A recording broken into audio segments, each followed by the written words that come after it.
Fala pessoal do YouTube do Futebolês, como é de praxe, terminou o jogo na Jangadeiro Band News FM. E aqui no YouTube um breve vídeo de análise.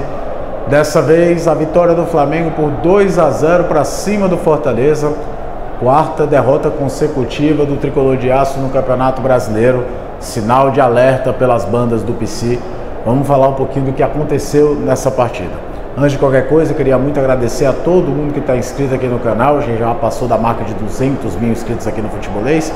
E que você deixe o like também para o vídeo chegar a mais pessoas, fortalecer e a discussão ficar ainda maior. Vamos lá, né?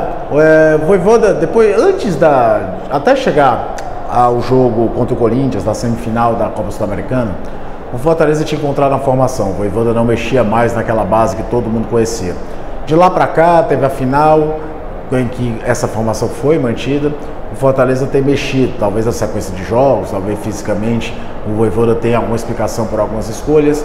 Hoje de novo ele veio com um time diferente, trouxe por exemplo o Lucas Sacha no lugar do Zé Wellison, trouxe o Machuca no lugar do Guilherme para enfrentar a equipe do Flamengo. Mas antes de qualquer coisa, eu acho que mais do que nomes, o que se viu foi um Fortaleza muito afobado no primeiro tempo, tentando acelerar em momentos que não havia necessidade, com problema na hora de finalização, de definir as jogadas, deixando o jogo muito lá e cá, sem grandes chances de lado a lado. Um jogo sem muito controle, essa que é a grande verdade, e sem muita intensidade, como a gente poderia imaginar, e com algumas individualidades abaixo.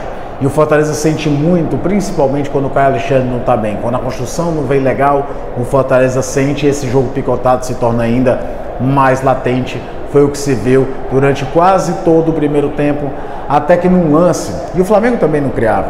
O Fortaleza neutralizava bem o Flamengo também, não existiam grandes chances, era um primeiro tempo bem morno.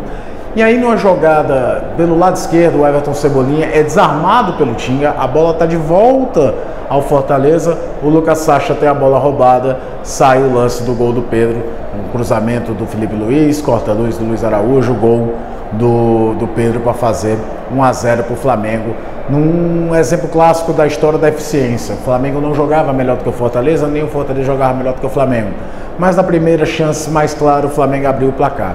E o Fortaleza, a exemplo do que aconteceu contra o Atlético Mineiro, quando o Atlético Mineiro fez o 2-1 na volta do intervalo daquele jogo, sentiu demais o baque do gol. O Flamengo poderia ter ido para o intervalo com a vantagem melhor. Teve uma arrancada do Arrascaeta, teve uma jogada do Everton Cebolinha com o João Ricardo, evitou o pior. O time sentiu muito e foi para o intervalo, perdendo e vendo o emocional esfarelar. Na volta do intervalo, o Vojvoda já fez uma alteração que foi trazer o Lucas Crispim para o jogo. Não era a alteração que eu faria, eu teria colocado o Pikachu e teria colocado o Zé Wellison, mas tudo bem, ele abriu mão do Pochettino, que é exemplo do Caio Alexandre também, não estava bem, colocou o Crispim e quase tem um efeito imediato, o time cresce nos primeiros minutos, o próprio Crispim acerta a trave, depois o jogo cozinhou, depois o jogo ficou morno, o Flamengo chegando muito pouco, mas também neutralizando o Fortaleza e um Fortaleza sem poder de ataque. Depois é que veio essa entrada do Pikachu, eu inclusive teria tirado o Machuca, poderia ter invertido o posicionamento do Marinho para colocar o Pikachu, porque se o Pikachu não tem um drible, ele tem um poder de infiltração um pouco melhor, esse passe entre linhas poderia funcionar de uma forma mais adequada para o Fortaleza buscar o ataque, mas isso não se viu um time quase que inoperante, tem uma cabeçada do Lucero numa rara jogada mais trabalhada, que ela começou com o Caio Alexandre até o Bruno Pacheco, o cruzamento do próprio Pacheco para a cabeçada do Lucero.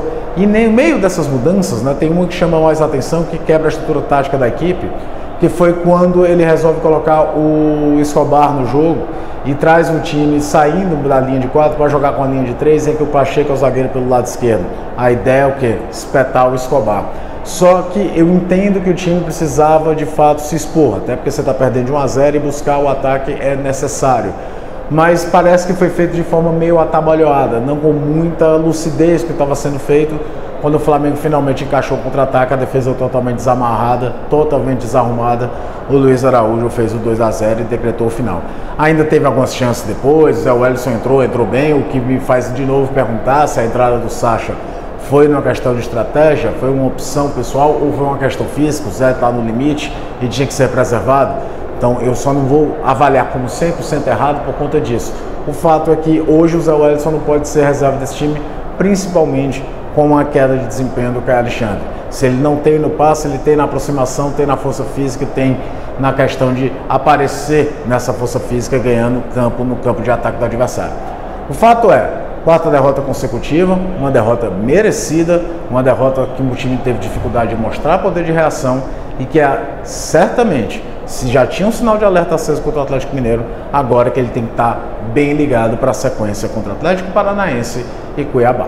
De novo, agradecer a todo mundo que está inscrito aqui no Futebolês, pedir para você deixar o like e usar os comentários para dar a sua opinião.